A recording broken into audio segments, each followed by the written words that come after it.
제가 이제 재미있는 글을 하나 발견을 했습니다.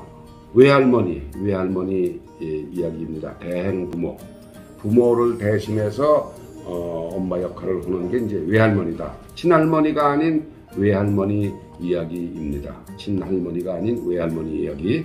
인간의 아기는 유인원 중 가장 덩치가 크고 늦게 자라고 비용도 많이 듭니다. 사람의 애기, 우리 애기들이 유인원, 원숭이나 뭐 침팬지, 오랑우탄 이런 네 발로 다니는 그 유인원들 있죠. 그런 유인원보다도 덩치가 제일 큽니다. 보통 3kg 정도 되지 않습니까? 자라기도 늦게 자라고 비용도 기르는데 많이 듭니다. 하지만 인간은 그렇게에도 불구하고 새 아기를 낳고 또 그 다음에 또 둘째 아기, 셋째 아기 낳을 때 그 기간이 3년, 4년밖에 되지 않습니다. 대형 유인원들은 평균 6년이라고 합니다. 그거에 비하면 반밖에 되지 않습니다. 유인원 중에서도 오랑우탄은 무려 아기를 낳고 8년 있어야 둘째 아기를 낳는다고 합니다. 유인원과 이제 사람을 섞어서 이렇게 이야기를 하다가 제 어머니 이야기를 해서 돌아가신 분에게 죄송합니다만은 지 어머님은 18세에 결혼해서 42세에 24년 동안 막내를 끝으로 10명을 출산했습니다. 평균 2.4년에 한 명씩 낳은 셈입니다. 제 어머니가.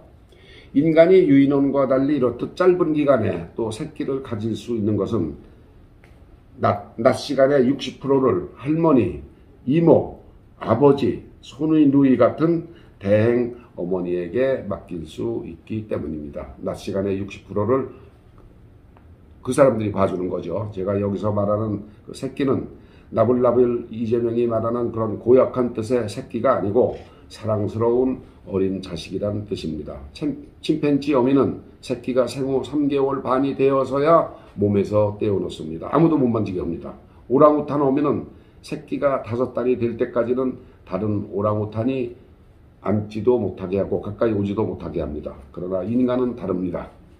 지금부터 60년 전인 1969년 진화학자의 진 보울비라는 사람이 있었다고 합니다. 갓난아기와 어머니의 정서적 유대를 강조한 애착 이론을 발표했다고 하는데요. 잘은 모르지만 갓난아기는 어머니가 돌볼 때 가장 마음이 편해진다는 뜻입니다. 그게 애착 이론. 그래서 서구에서는 그 이후 1969년에 그런 사람이 어머니와 갓난아기의 애착 이론 이런 걸 발표하고 나서 서구에서는 어머니가 아이를 독점적으로 돌보는 것을 당연하게 여겼다고 합니다. 남한테 안 맡기고.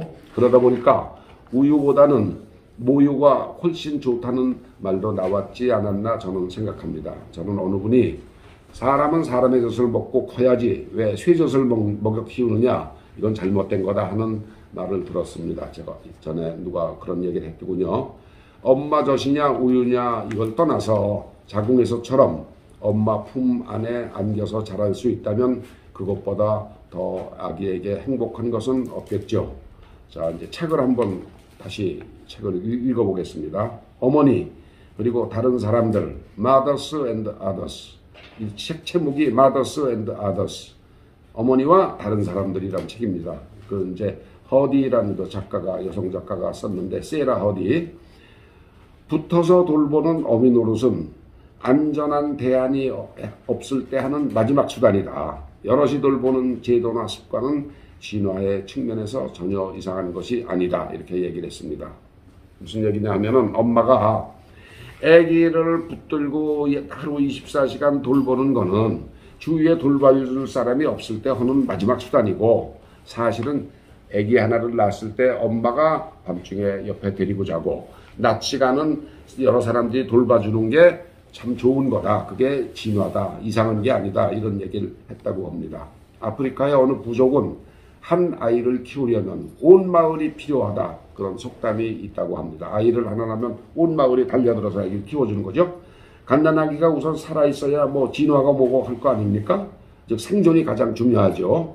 그래서 옆에서 대행부모, 엄마 노릇을 하는 뭐 할머니, 이모, 뭐 아주머니, 시누이 뭐 이렇게 도와주면은 어머니가 아이를 더 세심하게 돌볼 수 있습니다. 그럼 대행부모 중 으뜸이 누구겠습니까? 딸 없으신 분은 서운하시겠지만 단연 외할머니입니다. 외할머니. 미국 연구에서 미혼모가 낳은 아기, 미혼모가 이제 뭐 남자는 어디 가고 이제 어디 가서 아기를 하나 배 가지고 와서 낳겠죠. 아기나 소득이 낮은 가정의 청소년인 경우 어머니하고 같이 살 거 아니겠습니까? 할머니와 한 집에 사는 아기들이 인지가 더 높다고 합니다. 머리가 더 좋다는 거죠. 뭐 제가 여기서 이제 제 생각을 한 말씀 드리면은 서구에서는 시댁 가족보다는 친정 식구들이 아주 훨씬 파워가 세다는 것을 아시고 이 책을 읽으셔야 한다는 겁니다. 서구에서는 시댁보다는 친정 식구들이 훨씬 파워가 셉니다. 그 부부에 미치는 영향이. 그런 걸 아시고 지금 제가 읽어드리는 이야기를 들으십시오.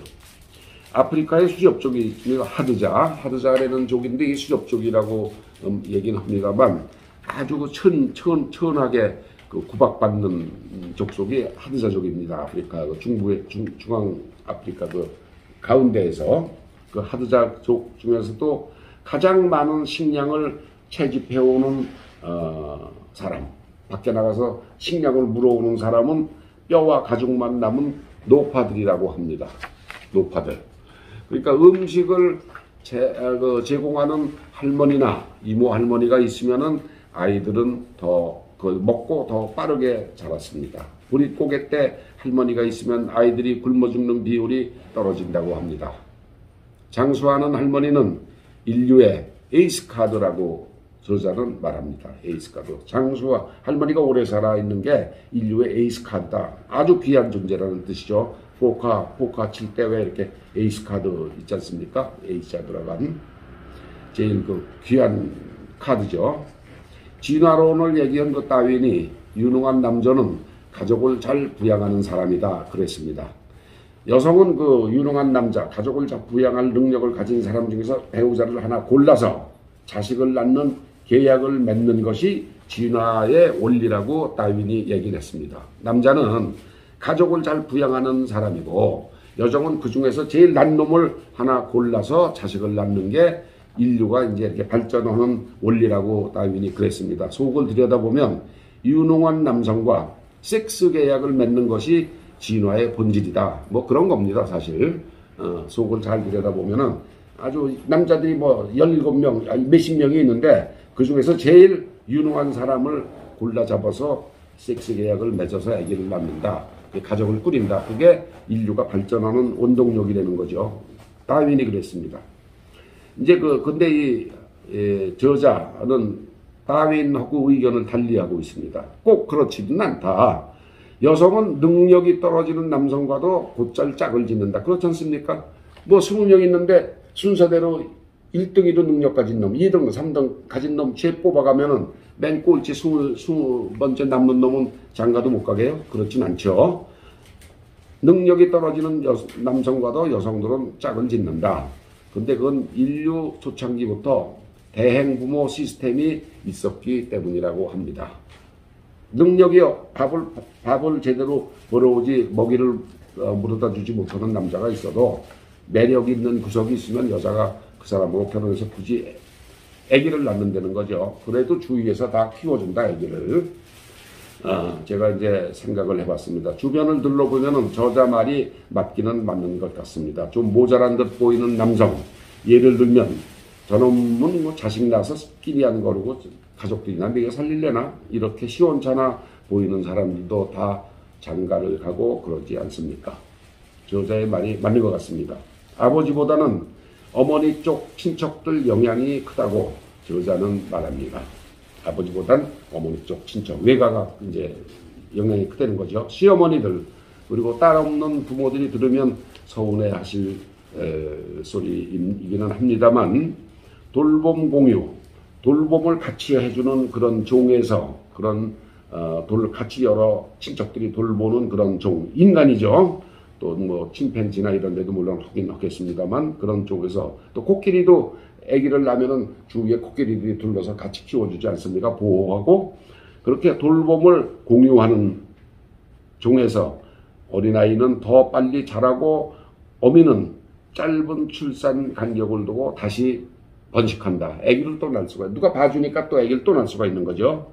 그런 구조를 보면서 우리 정부의 저출산 정책 담당자들은 깊이 한번 생각을 해봐야 되겠습니다. 기르기 힘들어서 안 낳거나 하나나 끽해야 둘만 낳겠다는 것이 지금 추세 아닙니까? 여성이 이기적이어서가 아니라 도저히 혼자서는 키울 엄두가 안 나기 때문입니다. 출산지원금 몇 푼 주는 것보다 더 필요한 것은 사회적인 돌봄 시스템입니다.